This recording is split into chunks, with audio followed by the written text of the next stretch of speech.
Welcome to the Single Father Podcast. I am your host, Kendall Donaker. This podcast is dedicated for anyone out there who's dealing with mental health and fatherhood. You'll hear about my struggles, my defeats, my victories, my highs, my lows, my triumphs, my tribulations, and everything in between. I like to call this a collection of journal entries into my struggle and adapting to single fatherhood. Without further ado, let's take a look inside my journal, the Single Father Podcast.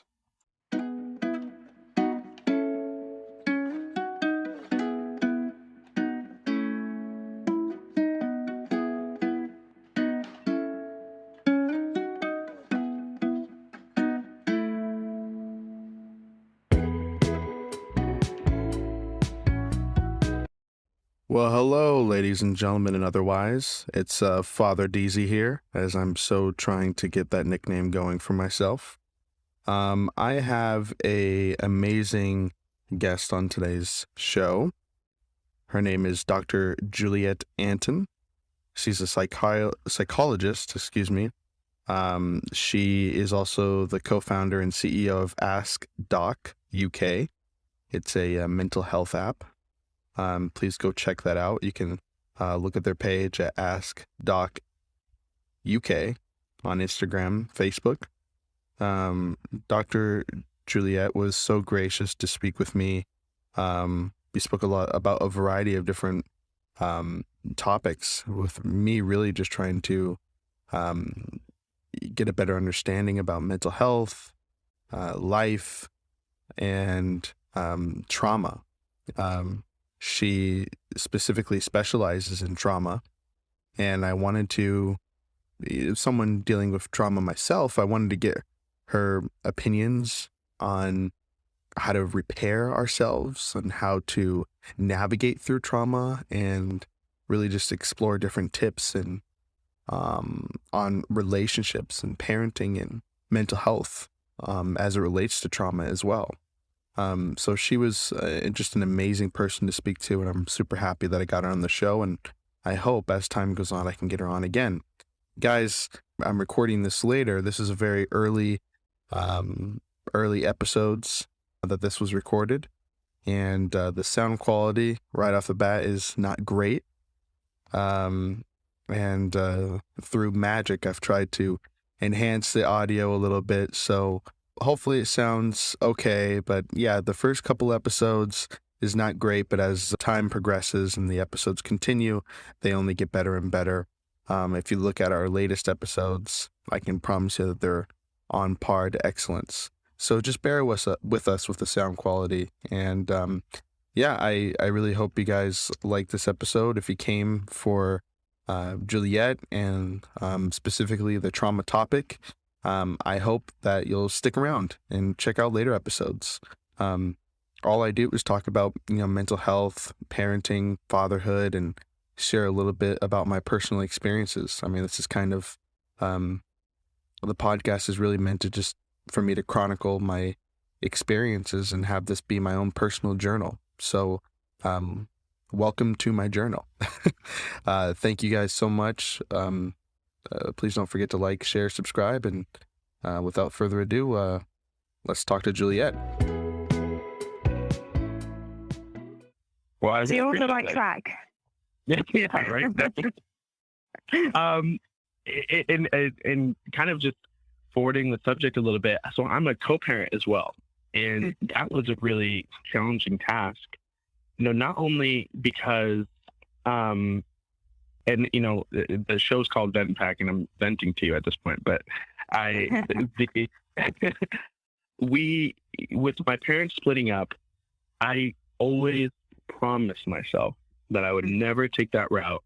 It would never happen to me. I would never do that. And then here I am, I have a kid, and it didn't work out with me and her mom. And not only that, the nasty divorce that I experienced with my parents when I was younger, I'm now going through a nasty battle with my child's mother. And it was so traumatic for me because I really removed, after high school, I really removed myself from my parents' situation. And I took a step back and kind of just ignored it, right? And now I'm a grown man and I'm dealing with the same thing. Right when I stepped into the court with the judge in front of me, it was so incredibly painful. And I, just moving forward, I kind of thought to myself, well, I got advice too from my dad. I said, what would you do? And his advice was, if it's not about your child, you don't have to talk to her, forget her, that type of thing. And for me, it really wasn't the right advice that I thought I wanted to hear, because I felt like it wasn't the right route. And so instead, after, this long battle with her, I kind of just sucked it in and I apologized to her. And I said, I think we should just work it out. And I took her out to dinner. And now a year later, her and I are practically best friends. We laugh and we talk together. And because I try to explain to people, I really can't think of anything more painful than having my child 50% of the time, because I want her every day. But now that I'm so friendly with her, with her mother, I can FaceTime her anytime I want. I get updates, and I think, wow, this is how it's supposed to be, right? You obviously don't have to be best friends. And after I drop her off, she very well might say, fuck that guy. But at the same time, we're so incredibly good that it's beneficial for me. But a lot of parents don't have that. And I feel like that can be traumatic for children. Would you agree? Yeah, definitely. I think I don't want to kind of label it with an older generation and a younger generation thing, but I think it's really a lot of the time what we might see in a relationship is anger as the kind of initial emotion, but below that, sometimes there's hurt and sadness there. And it's the reason why I say that is because I think with anger, it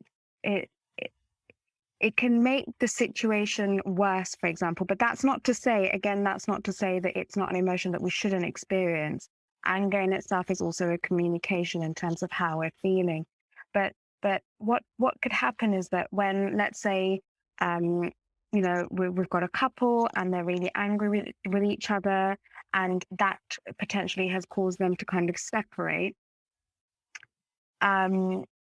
What can happen there is that we then tend to avoid having that communication again in terms of mending that rupture, because that can, loads of things can come in the way, but one of the things can be ego. The other thing is that they may have felt that the other person has really kind of misunderstood them, that they just, they don't see it working. And I can understand all of that. But I think personally, it takes a lot for someone to kind of mend that relationship, because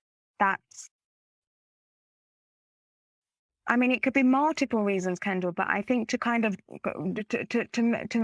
that, I guess with the mending, there's something about that the rupture is too painful. For some people, they feel that the separation is better for them, and that means that they're more in control of, let's say, the situation, themselves, how they want their future to be, for example, etc. But for others, it might be, especially in kind of what you've described to me in terms of what you've gone through, and then there is this situation that potentially that your child can go through that. You've been there, you've done that, you know how painful it is. And for you, it was more important that you are able to kind of, be adults and work through this, so that at least she gets the best of both, rather than half of one or half of the other. So I think, again, this is what I mean by it's our experiences that make us who we are. We can't, as much as we want to kind of deny it or kind of move away from it. And I can understand, people have really kind of horrendous and painful experiences. So I understand why people would want to avoid that or move away from that. But at the same time, it's what we learn from those experiences that allows us to kind of become unstuck and move on forward. So I think for you, despite experiencing what your mum and dad had gone through and how you've managed, you've learned so much from that experience too. And that's what's helped you kind of make that informed choice of how you want to move forward in terms of your child or, your partner, and so that's kind of what I would say is really important, in the sense that it's not just about what we've experienced, it's also about what we've learned from our experiences and helping us, our kind of future decisions, be informed by that. Have I answered your question there? I think I went on one. No. That happens a lot, by the way. Me too. So it was. I thought that was a beautiful answer. And one of the biggest things I was excited to talk to you about is, speaking of learning from experience, is relationship. Trauma can really affect relationships, and whether it be co-parenting, whether it be, just a general boyfriend, girlfriend, husband and wife, divorce. I think it can really affect relationships. And I wanted to ask you, what have you experienced within speaking to some of your clients, or kind of just your own personal growth yourself, about trauma and relationships? Because I'm really excited to hear your thoughts, because I think that's really an important part of kind of how we move forward. Because a boyfriend might have trust issues towards a girlfriend because of what he went through in the past, and I think that's a lot of reasons why it doesn't work out. And I kind of just wanted to hear your thoughts. Yeah, definitely. Okay, so I think kind of from my experience, my personal experience, so something that I have always, again, the impact of parents, something that I've always kind of grown up with is that so with my parents, they're both from Sri Lanka. They're both kind of Tamil, so it's like a subset of people in Sri Lanka, and but the difference between them was that my father was Christian and my mother was Hindu. So there was kind of the kind of mixing religion wasn't, that kind of, in those days, the best idea. But they met quite young, and kind of since they kind of moved from Sri Lanka to the UK, that's just the love that they've had for each other is something, I've always had around me. And since my dad had passed, and then it was just mum, so we kind of crack joke, for example, in the UK, it's quite common to kind of remarry, for example.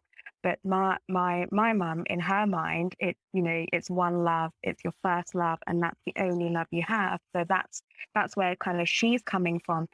So actually it's been beautiful but difficult at the same time, because then that means that we've kind of, we've only got mum, and we're, our siblings are kind of working around her in terms of helping her manage.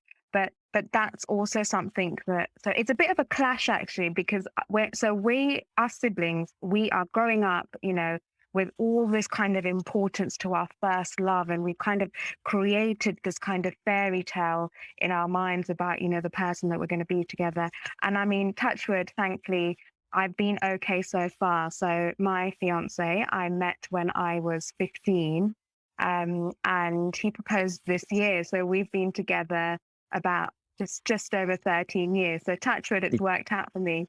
But at the same time, it's that, for me, I see that as a luxury, because I've seen a lot of my friends go through kind of breakups. I've seen a lot of, my siblings, they've had their own fair shares. And I mean, I feel like a little bit of a kind of a culprit, because I've not necessarily experienced what a breakup feels like. But for me, every argument, every fight that we have is almost like, oh my God, is this it? Is this it? But I have no idea what it feels like. But that kind of anticipation anxiety is something that I experience. And, it's just so painful. And yet, something that I really do admire of people who have had relationships and, have walked away from the relationships for whatever reason. It's the strength, the resilience that these people can show is something else. It's almost, it's amazing. I can't really put words to it, but it kind of, I think it takes a lot to be able to, learn from our relationships or walk away from our relationships. And then despite having the past experiences we may have had in previous relationships, to then, take that risk again and start something new with a new person. I think that's amazing, to be honest. And that's the one thing that I would tell everyone, in that it's important to feel valued in our relationships. And if we don't feel valued in our relationships, that can really impact our mental health. And I'm not saying leave that relationship, but what I am saying is think about it. It's you wouldn't want your friend or your sibling or a loved one to go through this. So it doesn't make it okay for you to go through this, because, you are as equally important as well,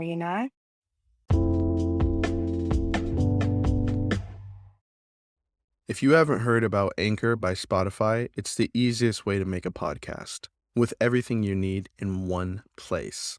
Let me explain.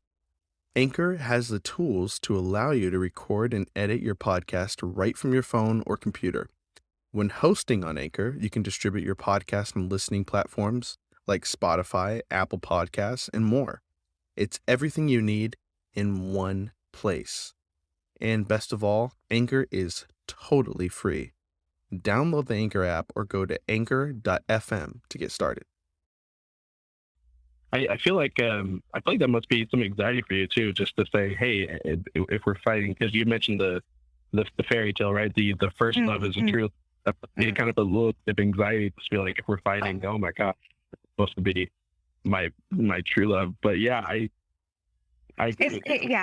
is scary, but I think that's the thing. That's my upbringing in terms of, that one love, that first love, that has to be it, isn't it? And I'm aware that I have these assumptions of, if you see someone, if you feel, for example, with my fiance, I've been, together with him for this long, and whenever we do have arguments, I'm always like, breaking up isn't an option. And that can be quite scary, I think, for someone who's with another person who's saying, that's not an option, because it's unfortunately it's not. But that's not to say that I will be in a relationship, for example, where I'm not feeling valued. It's just to say that actually it's important that we talk things through and we kind of come to kind of a middle ground. And if we're not able to come to a middle ground, then we can think about, separating or going our separate ways, whatever.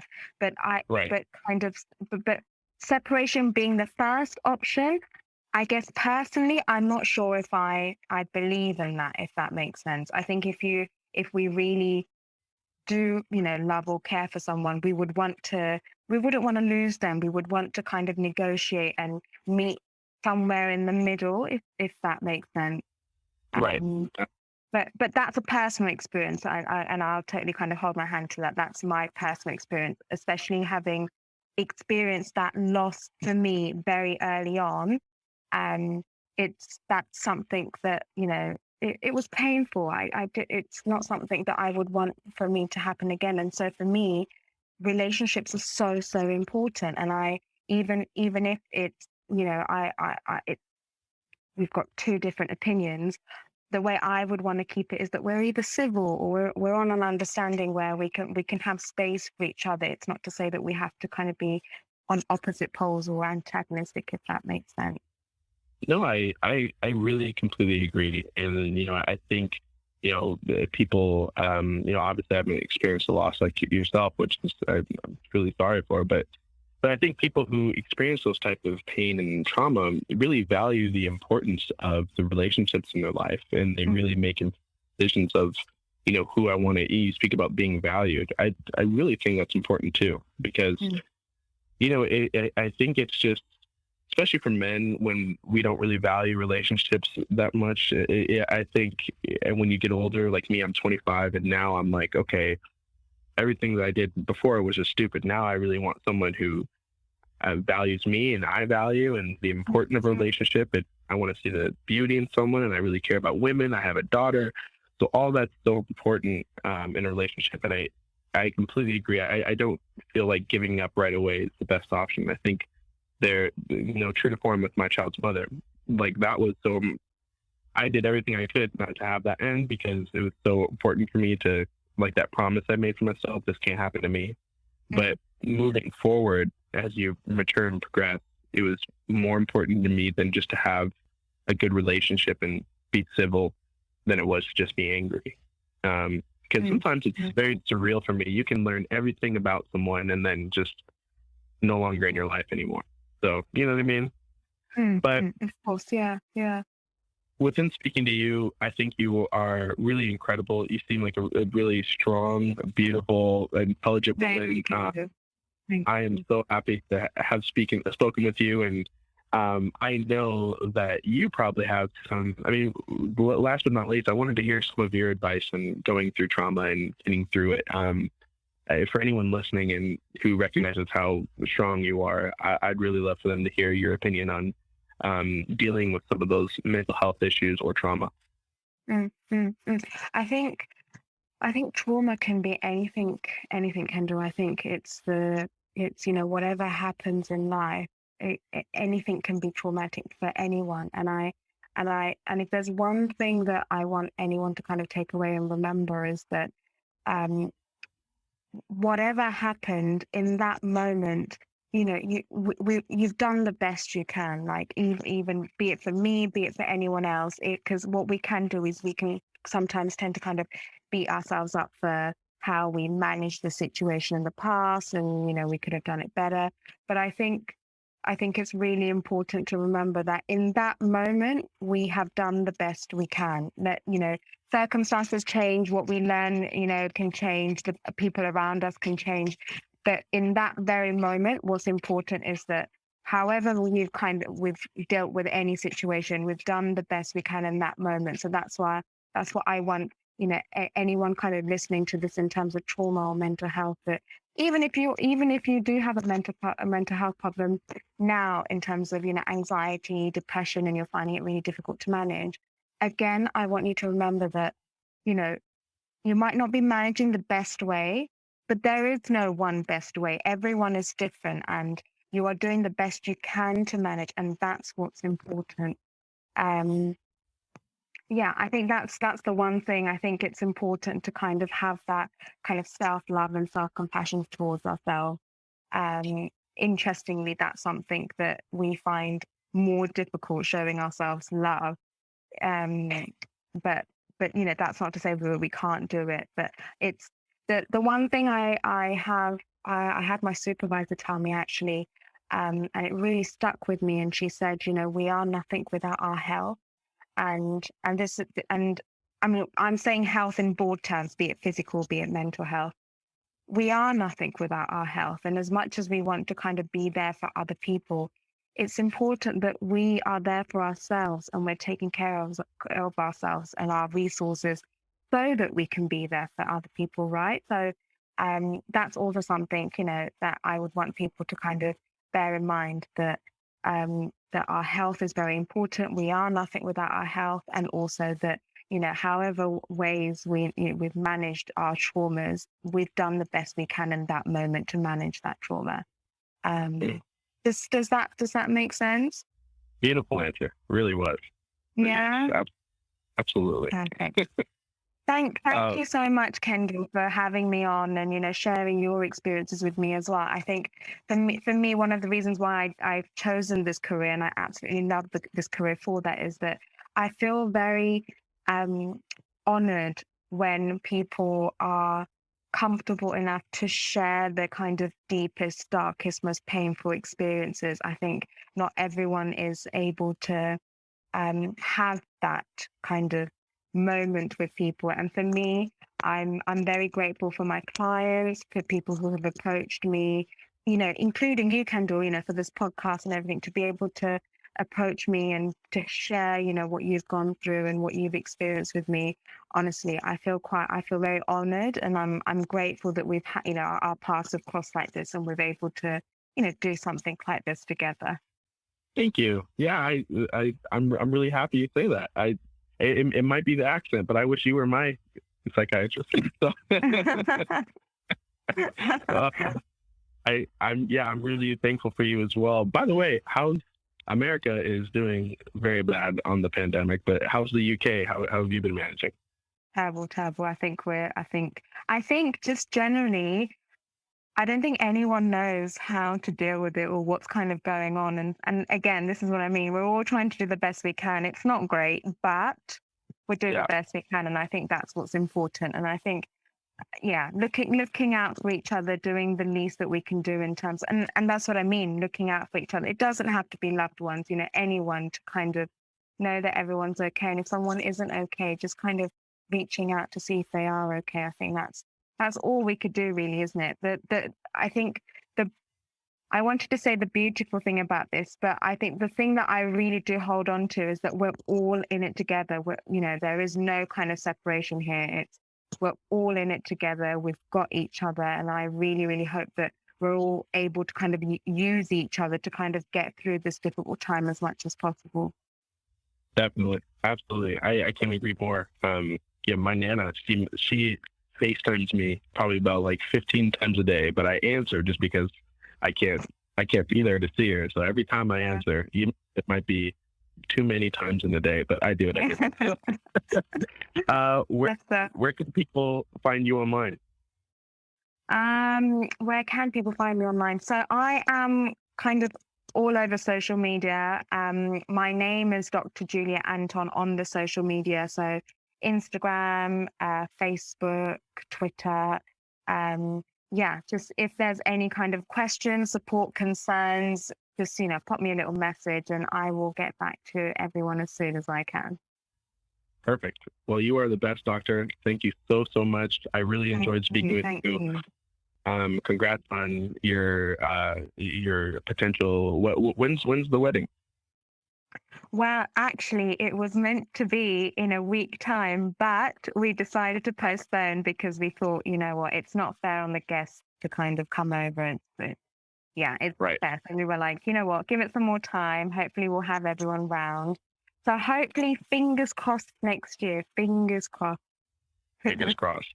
Well, I'm so excited. Thank you so much. It was really an honor. Oh, no, that's okay. Thank you so much, Kendall, for having me. Thank you. All right, doctor. I'll talk to you soon. Take care. All right, then. Bye. Bye-bye. All right. Well, you know, I want to thank Dr. Juliet Anton for being on the show. As you can tell, you know, she really gave some great advice and tips on how to move forward and experience some of those stresses in our life, like mental health, anxiety, depression, and trauma. And, you know, if there's anyone that you feel like needs to hear this episode, or you might want to share, subscribe, listen, comment, I'd love to hear your thoughts. Reach out to her if needed as well. Again, she's in the UK. You can tell by the wonderful accent. But yeah, I mean, it's really nice to have people come on and kind of give many different examples and interpretations and how we can deal with things like that and spread mental health awareness. Once again, guys, under this episode, there'll be a link to support the podcast. Any small donation helps. It allows for a higher quality audio, and also we're creating a mental health app, and that will be more details on that will be announced shortly. Please follow our Instagram. You can get, you know, some latest updates on the app and more details about different guests that are coming on as well. Thank you guys so much. You know, it's like I always say, this is really cathartic for me. And if I could just vent about anything, it would just be, has been just an amazing experience for me to just talk to people who kind of just let me and my listeners know that you're not alone. So with that being said, we vent together, we stand together as a pack. VentPack.